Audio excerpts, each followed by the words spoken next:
बिस्मिल्लाहिर्रहमानिर्रहीम। अस्सलाम वालेकुम स्टूडेंट्स। जी स्टूडेंट्स, कैसे हैं? उम्मीद करता हूँ सब खैरियत से होंगे। स्टूडेंट, फाइनल टर्म की लेक्चर सीरीज़ में आज हम मॉड्यूल 163 से 166 तक स्टडी करेंगे।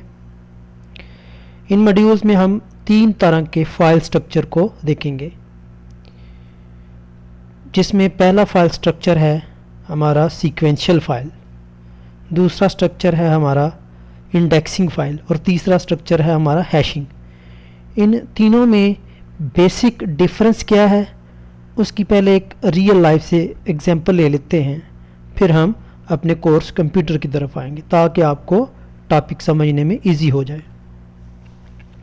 अच्छा स्टूडेंट, आपने कभी टेलीनॉर जोंग वगैरह के ऑफिस चक्कर लगाया होगा, तो उसमें आपने एक चीज़ नोटिस की होगी कि आपको एक नंबर दिया जाता है, सीरियल नंबर दिया जाता है, जिस पे आपकी बारी आती है और आपको सर्व किया जाता है।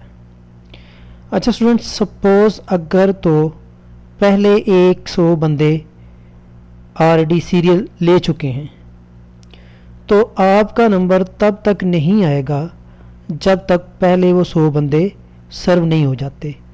यानी उसमें आपकी बारी एक के बाद दूसरा, दूसरे के बाद तीसरा, और लास्ट में जो आपका सीरियल होगा तब तक, जब तक वो कंप्लीट नहीं हो जाता तब तक आपकी बारी नहीं आएगी।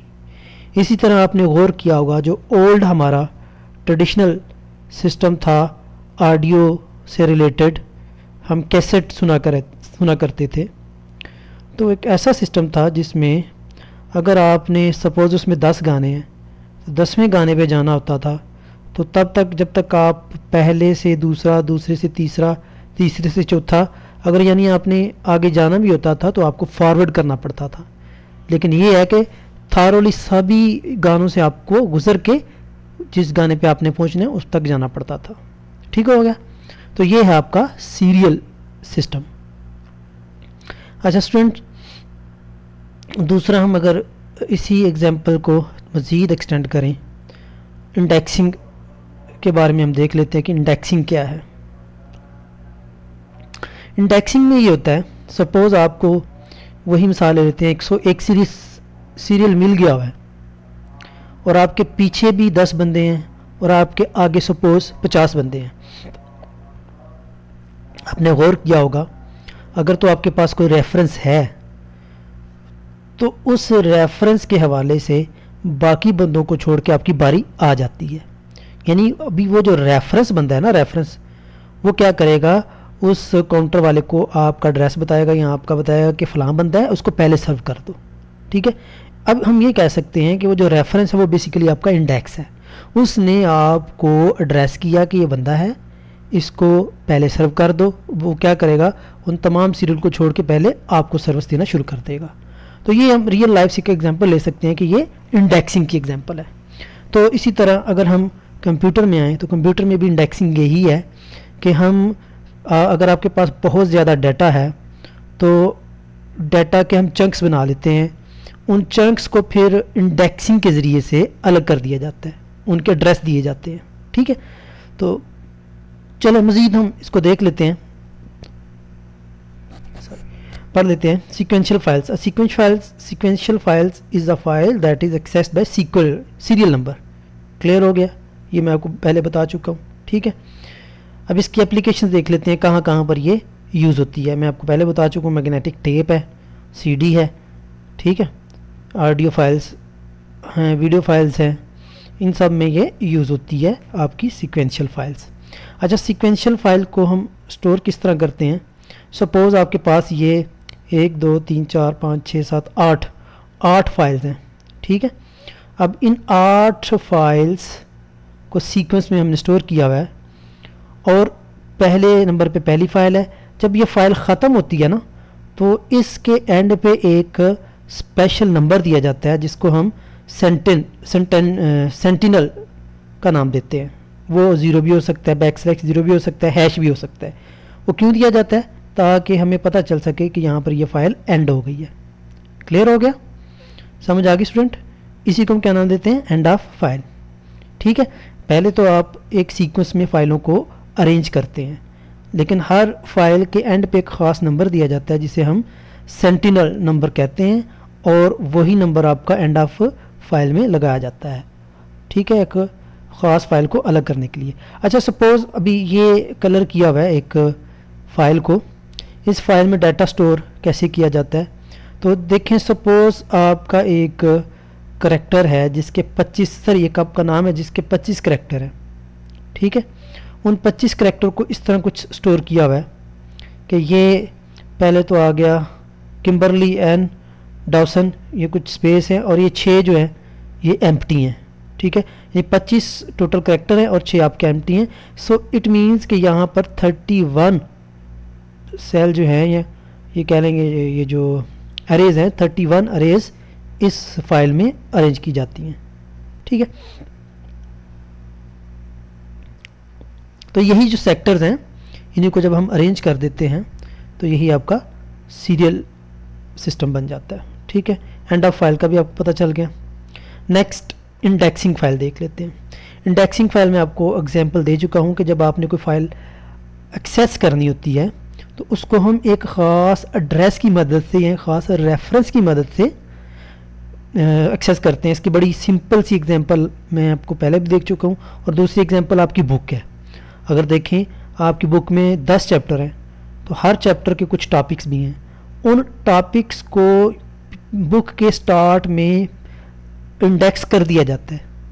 नाम सीधा है, आपने सुना भी हुआ होगा ऑलरेडी कि उन इंडेक्सिंग की मदद से आप किसी भी रैंडमली टॉपिक के ऊपर जा सकते हैं इजीली। सपोज़ अगर 140 पेज पे आपका कोई टॉपिक है तो आप शुरू में देखेंगे कि ये फ़लाँ टॉपिक जो है 140 पेज पे इसका नाम क्या है, तो 140 पेज वाला टॉपिक आप पहले इंडेक्सिंग में देखेंगे और रैंडमली उसको ओपन करके आप देख सकते हैं, इजीली एक्सेस कर सकते हैं। तो ये अनप्रेडिक्टेबल मैनर से आप इसको सर्च करते हैं और उस पेज पे या उस ख़ास फाइल पे आप जंप कर जाते हैं, ठीक हो गया। पहले सीरियल वाला जो था सीक्वेंशियल फाइल वो सीरियल नंबर की मदद से एक्सेस करते हैं, जबकि जो इंडेक्सिंग फाइल है वो अनप्रेडिक्टेबल मैनर से हम एक्सेस करते हैं बाय द इंडेक्स। क्लियर हो गया। An index for a file contain list of the keys stored in the file along with entries indicating where record containing each key is stored. अब उस index को हम की का नाम भी दे देते हैं, ठीक है। अच्छा, इसकी एग्जांपल सीडी है आपकी। सीडी प्लेयर में अगर आपको पता है कि जब आप सीडी चलाते हैं तो रैंडमली किसी भी गाने पे आप जंप कर सकते हैं। सपोज़ उसमें 10 गाने या 7 ही गाने हैं तो आप चौथे पे जाना चाहते हैं तो इजीली आप रिमोट कंट्रोल से क्लिक करेंगे सॉन्ग नंबर 4, तो 4 पे आप डायरेक्टली जंप कर जाते हैं, ठीक है। तो रिट्रीव इम्प्लाई नंबर 6। अच्छा, इसमें ज़रा एक एग्जांपल देख लेते हैं ताकि आपको इजी हो जाए। मेरे पास ये 7 एम्प्लॉयज़ हैं, ठीक है, उनके साथ कुछ एड्रेसेस भी हैं, ठीक है। 7 एम्प्लॉयज़ हैं, उनका रिकॉर्ड है, नंबर 1 का रिकॉर्ड अलग है, 2 का, 3 का, 4 का, 5, 6, 7 का, हर एक का अलग अलग रिकॉर्ड है। लेकिन 1 को एक्सेस करने के लिए ये एड्रेस है, 2 को एक्सेस करने के लिए ये एड्रेस है, यानी डिफरेंट एड्रेसेस दिए हुए हैं। अगर तो आपने 1 को एक्सेस करना है तो उसका ये एड्रेस देंगे, ये एड्रेस जाके मेमोरी में चेक करेगा कि कहाँ पर है, उस पर आपका ये जो एम्प्लॉय नंबर 1 है जंप कर जाएगा, ठीक है। इसी तरह अगर नंबर 4 को आपने एक्सेस करना है तो इसका एड्रेस देना पड़ेगा, या ये कह लें कि जो की है वो देनी पड़ेगी आपको, और डायरेक्टली आप उस पर जंप कर जाएंगे, ठीक है। अच्छा, इंडेक्सिंग फाइल स्टोरेज, ये जो फाइल स्टोरेज होती है यानी कंप्यूटर में इसकी जो मेमोरी है, हार्ड डिस्क है या रैम है, उसमें इसकी फंक्शनैलिटी कैसी होती है। सबसे पहले तो मेन मेमोरी में आपके फ़र्ज़ करें डाटा पड़ा हुआ है और आपकी जो इंडेक्सिंग है वो मास स्टोरेज में है, यानी आपने क्या करना है, अपनी हार्ड से डाटा किस में लेके आना है, रैम में लेके आना है। तो उसके लिए आपकी जो हार्ड डिस्क है उसमें आपका डाटा पड़ा हुआ है, उससे आपने इसको उठा के कहाँ लेके आना है, मेन मेमोरी में। तो अब जब इससे आप डाटा उठाएंगे तो उसके लिए आपको इंडेक्सिंग का सहारा लेना पड़ेगा। इंडेक्सिंग यानी की मदद से आप उस हार्ड डिस्क में पहले चेक करेंगे कि ये डाटा कहाँ पर है, उसके ज़रिए से फिर इंडेक्स आपकी मेमोरी स्टोरेज में जाएगी, उस इंडेक्सिंग की मदद से फिर आप मेमोरी में जाएंगे। तो यानी इसमें आप देखें काफ़ी ज़्यादा आपको प्रोसेस करना पड़ रहा है। तो यानी इसमें need to maintain the mass storage, आपको मास स्टोरेज भी मेंटेन करनी पड़ती है, ये इसका डिसएडवांटेज है। ठीक है, need to be read and put the memory before reading the file. ठीक है, तो आपको पहले इसको रीड करना पड़ता है मेमोरी में पहले लेके आने से पहले, तो ये इसका एक छोटा सा डिसएडवांटेज हो गया। हैशिंग, अच्छा हैशिंग भी आपके इंडेक्सिंग की ही तरह काम करती है, लेकिन इसमें हम इंडेक्स यूज़ नहीं करते। ठीक है, इसमें हम इंडेक्स यूज़ नहीं करते, बल्कि क्या होते हैं कि इसी फिगर को हम ले लें, सपोज़ इसमें इंडेक्स नहीं है, हम क्या करते हैं कि डिफरेंट फाइल के चंक्स बना देते हैं या बकेट्स बना देते हैं। मसलन सपोज़ अगर मैं आपको इसकी एग्जांपल दूं, हमारे पास मुख्तलिफ सिंगर्स हैं, राहत फ़तेह अली खां और नुसरत फ़तेह अली खां और आतिफ असलम, तो हम क्या करते हैं हर एक का अलग अलग एक चंक्स बना देते हैं, या कह लें कि एक बकेट बना देते हैं, यानी नुसरत के गाने अलग बकेट में, राहत के गाने अलग बकेट में, इसी तरह हर एक के जो सॉन्ग्स हैं वो अलग अलग बकेट में हम डाल देते हैं। अब इन बकेट के कुछ ख़ास कह लें कि कोड रख दिए जाते हैं। सपोज़ बकेट नुसरत वाली जो बकेट थी उसका 1 रख दिया, राहत वाली जो थी उसका 2 रख दिया। अब अगर आपने नुसरत के गानों को सर्च करना है तो हम जस्ट बकेट नंबर को एक्सेस करेंगे, यानी अगर नुसरत को करना है तो 1 नंबर बकेट वाली को आप एक्सेस करेंगे तो उसमें सारे नुसरत के गाने मिल जाएंगे, इसमें आपको इंडेक्सिंग की ज़रूरत नहीं पड़ रही। ठीक है, यानी इसमें कैटेगराइज कर दिया जाता है। क्लियर हो गया, तो इसको हम हैशिंग सिस्टम का नाम देते हैं। ठीक है, technique that provide similar access without storing index as overhead, यानी इसमें हम इंडेक्स को स्टोर नहीं करते, इंडेक्स का सहारा नहीं लेते। तो डायरेक्टली फ्रॉम द की हम क्या करते हैं, डाटा को एक्सेस करते हैं किसी खास की मदद से। मैंने आपको बता दिया कि डिफरेंट आप बकेट्स बना देते हैं, डिवाइड कर देते हैं डाटा को। ठीक है, तो उनको हम बकेट का नाम देते हैं, उन बकेट के खास नाम रख दिए जाते हैं 1 2 3 वगैरह, और उन्हीं की से हम उन बकेट को एक्सेस करते हैं। आई थिंक सो क्लियर हो गया होगा। The data is divided into the different cells और बकेट, समझ आ गई होगी आपको, मज़ीद अब इसमें समझाने की ज़रूरत नहीं है।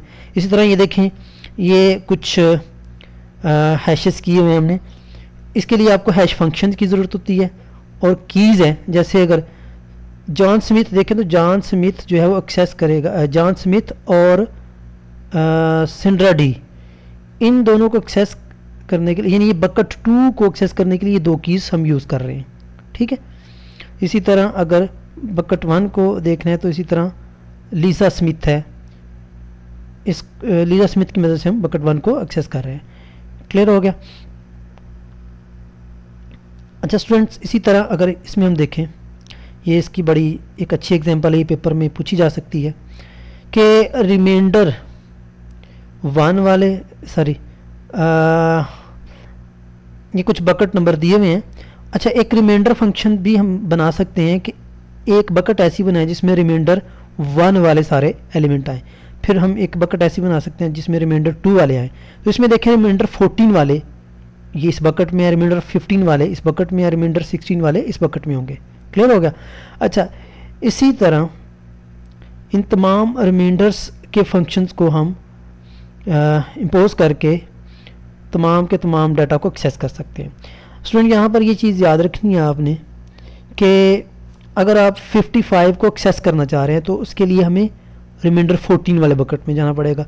96 नंबर को एक्सेस करना चाह रहे हैं तो 14 रिमाइंडर वाले में जाना पड़ेगा, एंड सो ऑन। लेकिन सम टाइम ऐसा होता है कि आपके बहुत ज़्यादा नंबर रिमाइंडर 14 वाले ही हों। क्लियर है, 1000 नंबर है उसमें से हो सकता है 900 नंबर सिर्फ रिमाइंडर 14 वाले हों, तो उस सूरत में ये आपका बकेट फुल हो जाता है। ठीक है, यानी ओवरलोड हो जाता है। तो इस सूरत में हमें करना क्या पड़ता है कि तमाम बकेट्स को अप्रोप्रिएट या कह लें कि प्रपोर्शन उन सब का सेम होना चाहिए, इवन होना चाहिए, एक जैसा होना चाहिए। ठीक है, ये भी आपने ख़ास ख्याल रखना है। तो जब disproportionate number of keys happen, यानी डिसप्रपोर्शनेट की जो हैं असाइन की जाएं, यानी इसमें कम डाटा है, इसमें ज़्यादा है, इसमें उससे कम है, एंड सो ऑन, तो उस सूरत में एक बकेट जो है वो ज़्यादा फुल हो जाएगी। तो उस सूरत में इस बकेट को हम इस टेक्निक को हम नाम देते हैं क्लस्टरिंग का, यानी क्लस्टर आने का ख़दशा होता है। होपफुली आपको समझ आ गई होगी। Thank you student. इंशाल्लाह नेक्स्ट मॉड्यूल में हम देखते हैं डाटा माइनिंग के बारे में। सो आज के लिए इतना ही काफ़ी।